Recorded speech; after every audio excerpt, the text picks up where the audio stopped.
통계청장님과 이야기를 나눠보겠습니다. 유건관 통계청장님 나오셨습니다. 안녕하십니까? 안녕하세요. 초대해 주셔서 감사드립니다. 네, 나와주셔서 감사드리고요. 서울대 교수로 재직하고 계시다가 통계청장이 되셨다고 들었는데 어떤 계기가 있으셨던 건가요? 아이고, 그 과정은 제가 잘 모르겠습니다. 근데 제가 많이 부족한 상태에서 통계청 간 지 지금 7개월 지나서 네. 많이 어려움 겪고 있습니다. 열심히 하려고 생각하고 있습니다. 아, 그러시군요. 계량경제학을 전공으로 하고 계시는데 조남에 보면 뉴근간입니다. 근과 간이 계량단위 아니냐 이런 말씀을 하셨다고 하는데. 예, 그렇습니다. 사실은 굉장히 역사가 있습니다. 대학교 들어가서 전공 배정할 때 왜 경제학과 왔느냐 이런 질문을 받았습니다. 멋있는 얘기들 생각해 놨는데 다른 분들이 먼저 다 사용하는 바람에 우스갯소리로 근자 관자 다 우리 전통 무게 단위라 계량경제학 전공하겠다라고 했던 게 어찌 하다 보니 제 직업이 돼버렸습니다. 그렇군요. 재밌습니다. 그러다가 보니까 통계와 뗄래야 뗄 수 없는 운명을 지금 길을 가고 계시는데 참 통계에 대한 국민들 관심이 높거든요. 이 통계청이 대표적인 기관이라는 건 정도는 알고 계실 텐데 통계가 정확한 건지 정확하지 않은 건지 이런 의심에서부터 믿음까지. 자, 먼저 코로나19에 대응한 통계청의 역할은 뭘까요?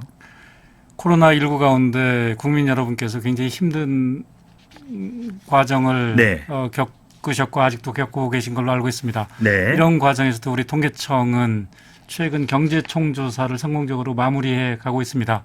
이 조사에 협조해 주신 소상공인과 업주 여러분께 진심으로 감사드립니다. 통계는 살아있는 역사를 숫자로 기록하는 일이라고 생각합니다. 역사 기록이 정확하게 되는 것처럼 통계도 정확히 대표성을 가지고 기록되어야 한다는 생각을 합니다. 그렇군요. 정말 통계가 있어야 어떤 정책을 할 때 근거가 또 될 수 있는 것이기도 할 텐데 방금 전에 소상공인을 위해서 또 실시하고 있는 조사가 이제 경제총조사다. 이 경제총조사 잘 마무리되고 있습니까? 어떤 조사이고 어떻게 진행되고 있는지 궁금합니다, 청장님. 우리나라에 사업체가 많습니다. 우리 통계청에서 파악하고 있는 걸로 활동을 실제 하고 계시는 사업체가 667만 개 정도가 됩니다. 그중에는 가정 내에서 인터넷 상거래 하시는 업체와 같이 물리적인 사업장이 없는 업체도 210만 개가 되고 또 다른 행정 자료에 파악이 안 되는 노점상 분들도 우리는 파악해서 알고 있습니다. 총 667만 개 업체에 대해서 5년마다 한 번씩 매출, 고용 이런 일반적인 상황을 기록하게 됩니다. 특히 지난 1년 동안은 잘 아시는 것처럼 코로나19 때문에 기업들, 업체들의 영업 환경이 많이 변했습니다. 비대면 거래가 늘었고 배달 서비스가 늘었고 또 무인 자동 결제기인 키오스크 도입한 업체도 많았습니다. 그래서 이러한 내용들은 우리가 처음으로 이번 경제총조사에서 조사를 하게 됐습니다. 그래서 이번 결과가 나오면 코로나19 과정 속에서 대한민국에서 활동하는 업체들의 모습이 어떻게 변했는지 그 전모를 파악할 수 있을 걸로 기대를 하고 있습니다. 필요한 조사네. 청장님, 저도 조사 기관에서 오랫동안 근무를 했었거든요. 그러셨죠. 데이터 전문가인데 근데 조사해보면 참 잘 안 되거든요, 조사가요. 이게 경제총조사도 아주 큰 조사인데 조사는 잘 됩니까? 필드워크는 잘 됩니까? 이번에 경제총조사 처음으로 행정자료 기반 조사를 실시했습니다. 그 말씀은 뭐냐면 각종 행정자료와 우리 총조사 자료를 연계한 이른바 기업통계 등록부를 기반으로 해서 큰 업체들은 전수조사를 하고 규모가 작은 업체들에 대해서는 대표성 있게 표본조사를 해서 전체 667만 개 업체 중에 절반 정도를 조사를 했고 어제 날짜로 거의 98% 이상 조사를 마쳤습니다. 지금 말씀해 주신 것처럼 조사에서 대표성은 가장 중요합니다. 그리고 이 대표성을 확보하는 데서는 표본으로 선정된 업체에서 응답을 꼭 해 주셔야 되는데 조금 전에 말씀드린 것처럼 98% 조사를 마쳤다는 것은 대표성을 충분히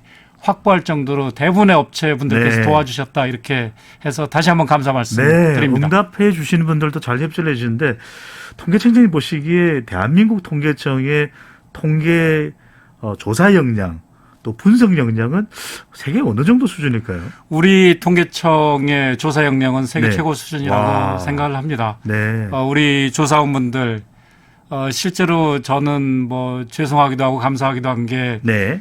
최저임금 수준에서 나날이 악화되는 조사 환경 속에서 조사를 했습니다. 네. 특히 이번 경제총조사는 잘 아시는 것처럼 코로나19 상황 속에서 네. 어려운 가운데도 조사를 성공적으로 마쳐주셨고 그래서 우리 조사를 해주신 조사원분들 뿐만 아니라 네. 거기에 성실히 응답해 주신 업주분들께 대단히 감사한 마음을 가지고 있습니다. 네. 경제총조사 또 서민 경제를 좀 더 개선시키기 위해서도 잘 활용이 될 텐데 자, 청장님께서 취임 후에 K 통계 요즘에 이게 K 참 많이 붙더라고요. 그렇습니다. 팝송, K 뭐 음악도 있고 K 뮤직도 있고 K 드라마도 있고 K 통계 시스템을 강조하셨는데 K 통계는 무엇이고 어떻게 활용이 되는 겁니까?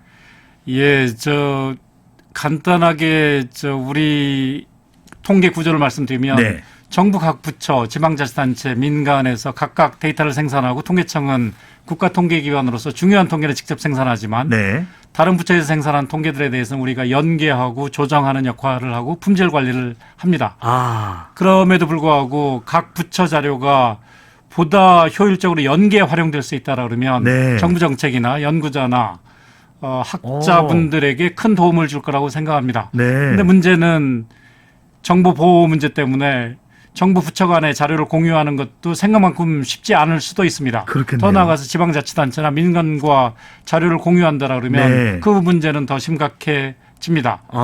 이 데이터라고 하는 것이 저 같은 경제학자가 보기에 이른바 범위의 경제라고 해서 연계될수록 값어치는 커지는데 그럼요. 연계될수록 개인 정보 보호 문제, 업체의 정보 보호 문제는 더 커질 수가 있습니다. 네. 연계된 자료가 뚫리면 어마어마한 위험이 피해를 받을 되는 수도 거죠. 있으니까요. 네. 따라서 개인 통계 체계는 네.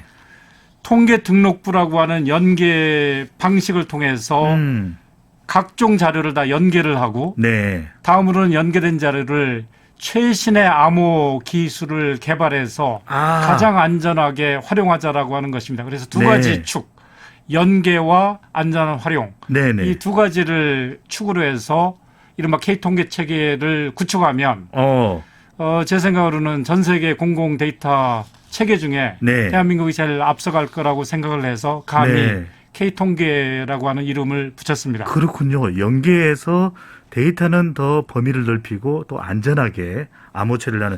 방금 전에 통계 등록부 말씀 주셨는데 이건 어떤 것이고 기대 효과는 뭐가 있을까요? 어떻게 활용이 될 수 있을까요? 통계 등록부를 쉽게 이해하시기 위해서 예를 들면 네. 학교로 치면 전교생 명부입니다. 그래서 전교생 학생 한 명 한 명에 대해서 어디 살고 나이가 어떻고 기본적인 네. 환경이 어떤지를 적어놓은 상태에서 국어 선생님은 국어 성적을, 수학 선생님은 수학 성적을, 영어 선생님은 영어 성적을 기록해서 정보를 늘리는 겁니다. 네. 그러고 나면 추후 가장 안전하게 개개인의 성적 정보를 알면 안 되겠죠. 그래서 개인 정보는 보호한 상태에서 어떤 배경의 학생들이 수학에서 문제가 있는지, 어떤 배경의 학생들이 영어 점수에서 문제가 있는지, 네. 그것을 파악하면 이 전교생 명부에 기록되어 있는 정보를 가지고 학교 당국에서 학생들의 수학 성적, 영어 성적을 올리는데 정책적으로 귀중하게 활용할 수가 있는 거죠. 네. 바로 그런 목적으로 국가에 대해서도 국민이면 전 국민, 네. 기업체면 667만 개 전체 기업에 대해서 네. 또 아동, 주택 이 전체 리스트를 작성하고 그 기본 정보를 확보한 상태에서 이후 생산되는 모든 자료 네. 그리고 이미 생산돼 있지만 아직 연계 활용되지 않는 자료를 와. 다 연계하자라고 하는 법적 토대입니다. 네. 그래서 이것이 국가를 위해서 꼭 필요하고 이후에는 앞서 말씀드린 것처럼 이것을 가장 안전하게 보호할 수 있는 네. 기술 개발을 통계청에서 하고 있습니다. 알겠습니다. 그렇게 되면 정말 말 그대로 K 통계, K 빅데이터가 만들어질 텐데 데이터 댐도 만들어지지 않을까라는 생각도 들고요. 자, 청장님 통계법 개정도 준비하고 계신다는데 이건 뭐 어떤 내용이 들어가게 되는 겁니까? 내용이 크게 보면 세 가지입니다. 네. 통계 등록부, 지금 말씀드린 통계 등록부의 법적 지위를 확보하는 것이고 네. 두 번째는 통계 등록부로 연계되는 자료를 가장 안전하게 현재 상태에서도 외부망과 차단된 통계 데이터 센터에서 활용할 수 있게 되는데 네. 그 활용의 물리적 공간인 통계 데이터 센터의 법적 근거를 확보하고 어허. 세 번째로는 통계 등록부가 의미 있게 쓸 수 있도록 각종 공공 데이터의 연계를 강화하는 방안이 세 가지 주요 내용입니다. 그렇군요. 이게 청장님의 목표이기도 하고 그리고 국가 데이터를 더 잘 활용하기 위한 중요한 또 근간이 될 텐데 법안은 통과되겠죠, 청장님? 지금 정부 입법 예고가 되어 있는 상태입니다. 네. 그리고 정기국회 하반기에 저희가 제출해서 통과되기를 기대하고 있습니다. 그리고 이것은 네. 국가를 위해서 꼭 필요한 일이라 꼭 통과되기를 부탁드리고 기대하고 있습니다. 알겠습니다. 청장님 마지막으로 올해 새롭게 개발되는 통계가 있다면 짧게 소개해 주시고 앞으로 통계청을 어떻게 이끌어 나가실지도 한 말씀 해 주십시오. 예, 최근 아동 통계 등록부를 저희가 개발 완료했습니다. 네. 18세 미만 아동들이 어떤 환경에서 어떻게 살고 있는지, 뭐가 부족한지, 그 부모들은 어떤지, 부모들께서 어떤 어려움을 겪으셨는지 네. 이 전체를 일명요연하게 파악할 수 있는 아하. 이른바 아동 통계 등록부라는 것을 막 개발을 마쳤습니다. 네. 그리고 우리가 세계에서 가장 고령화 속도가 빠르고 OECD 국가 중에 노인 빈곤율이 제일 앞서 있습니다. 네네. 그럼에도 불구하고 노인분들이 현역에서 은퇴하셨을 때 소득 기반이 되는 연금이 다양한 소스에서 나올 수가 있습니다. 그렇죠. 이 연금 통계가 연계돼서 전모를 파악해야만 사각지대에 있는 노인분이 얼마 있는지, 되는지. 정부가 어떤 준비를 해야 되는지, 아하. 또 민간에서는 어떤 노인연금 부분을 보완해야 되는지, 네. 정부와 민간의 중요한 통계가 되는데 이것이 현재 구축이 안 되어 있습니다. 그래서 우리 통계청에서는 알겠습니다. 그 연금 통계도 지금 연계하는 작업을 하고 있습니다. 네. 원래도 좋은데 원래도 중요한 역할을 하고 있는 통계청인데 류근간 청장님 오시면서 더 발전하는 모습 기대해 보겠습니다. 청장님 오늘 말씀 감사합니다. 초대해 주셔서 대단히 감사합니다. 네.